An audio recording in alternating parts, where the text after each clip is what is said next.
Pound for pound, Allen Iverson is one of the greatest guards to ever play in the NBA.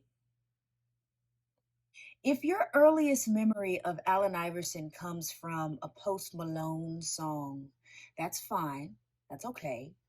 But please allow me to show you something else. Not as well as Philly, I can tell you that right now. Iverson putting against Ryder, loses Ryder, comes in deep. Follow it. If you don't defend, you can't win in this league, particularly. 3 points. Iverson. Wow, what a fake on Daniels as he broke his ankles and got all the way to the cup for 2 of his 40. Oh, Allen Iverson. This man has a crossover so lethal. And Allen Iverson hits the 15-footer. Handles so legendary. Big, nice play, but watch out. Steps over to Ron Lue. 7 straight points by Iverson. Looked like he was dead. He has a crossover so fabled Crowd on its feet. Allen for the win. Yeah! that our own Gerald is the keeper of the can. Crossing people out of their Nikes is what Allen Iverson, also known as AI, did for a living. But a dribble move isn't the only crossover AI is known for. Allen Iverson is also known for bridging the gap between hoop and hip-hop and hoop. If you know, you know.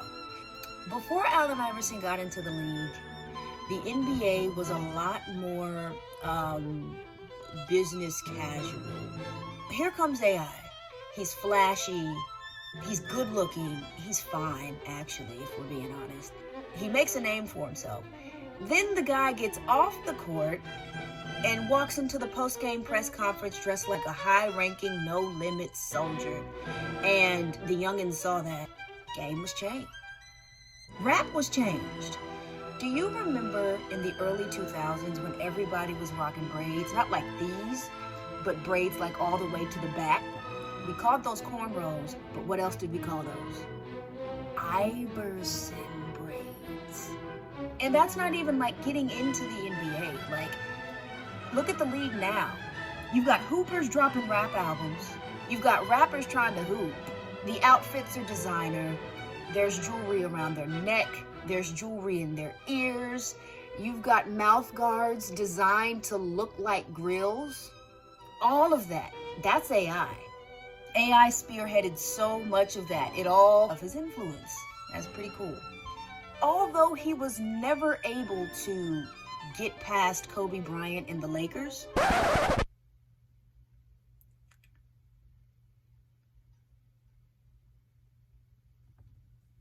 some of y'all might be wondering why all of a sudden I'm talking about basketball, and I'm not. So stop judging my intro. I want to talk about crossovers. And who better to discuss when discussing crossovers than a violinist? Because they do it all the time. The string crossing, and they do it a lot. I don't want to just talk about any violinist. I want to talk about somebody who is a crossover master, a legend. She's technical. She's brilliant. She's technically brilliant. Brilliant, technically. Musical, soulful, emotional, everything that you want in an artist, she is. Her name is Lucia Miccarelli, and she can do whatever she wants.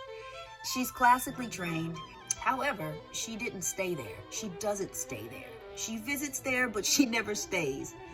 She's crossed over into folk, jazz, rock, alternative, probably gospel if she really, really wanted to, because she's just that talented. But I digress. Lucia the Goat Miccarelli started playing the violin at the age of 3. And by the age of 6, she was performing with orchestra. So, they say God doesn't have favorites. He has some explaining to do with that one. While the rest of her peers were probably trading graham crackers for loose leaf Lisa Frank stickers, Lucia Miccarelli at 6 was playing with orchestra. Shortly after her baby teeth fell out, she got into Juilliard pre-college, and she would eventually go on to attend big Juilliard, but she left. Juilliard tends to be a little bit more traditional, right? So you've got this young girl who's been on this classical track for most of her life, but she likes other things. And at this point, she has to know she's really, really good and can venture into other things. And she did just that. She grabbed life by the F-holes, and those are holes in a violin. Relax. She grabbed life by the F-holes, and she just started gigging all over New York. In fact, she says in an interview that she took every gig. This is cool if you know who she is. There's a level of authenticity you get with Lucia Miccarelli that is hard to find in other classical musicians who decide to merge over. It's hard. As talented as some of them are, I've heard, I won't say any names, but I've heard people who were very good classical musicians play jazz. And it never sounds bad. It's always pretty. The notes are what they're supposed to be. Everything's in place. And that's the bloody freaking problem. It's missing what you came there for. It's like the difference between like a church organ, just a regular church organ, versus sitting there in a Southern Baptist church where they have the nerve to close all the doors to keep the air in, but there was never any air in there. There's about 15 ceiling fans going off on the ceiling, circulating nothing. And if you have to go to the bathroom, you have to get up and go to the front because the bathrooms in the back are closed momentarily. However, that Hammond B3 organ up there, not as fancy as a pipe organ, but when somebody plays that thing right, despite it being 552 degrees, you feel it in your soul. I can't get more descriptive than that. Lucia Miccarelli has that. You want to know how I fell in love with her in the first place? All right, so I was in high school. I was in health class, which was an elective, so I elected when I went and skipped, and this time, by the grace of God, I went. I decided to go today.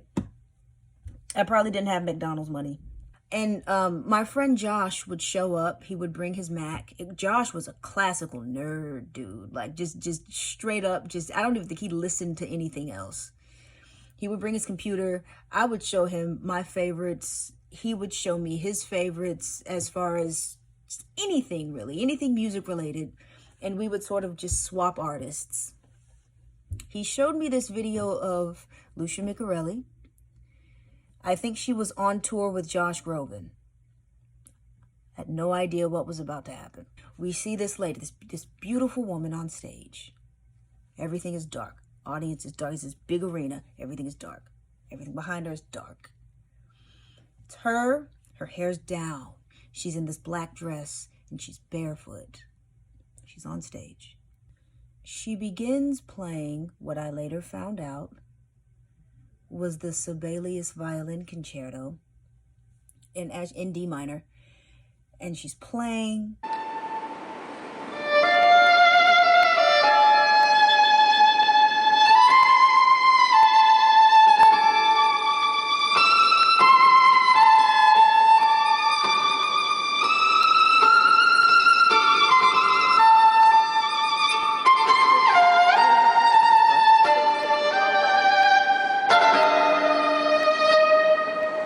Beautiful.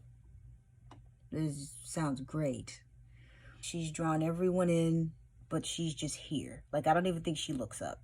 And it's nice and sweet and pretty until she does this thing.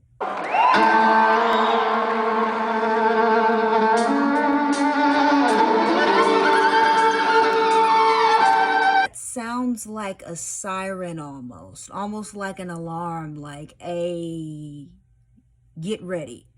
And I had never heard this concerto at the time, but I knew this wasn't quite right.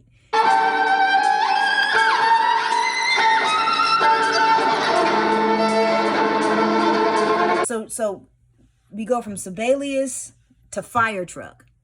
And then she goes from Fire Truck to Helicopter Blade. She just...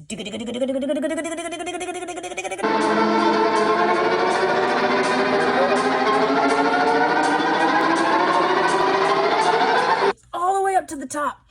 And then she goes, do do do do do do do do do do.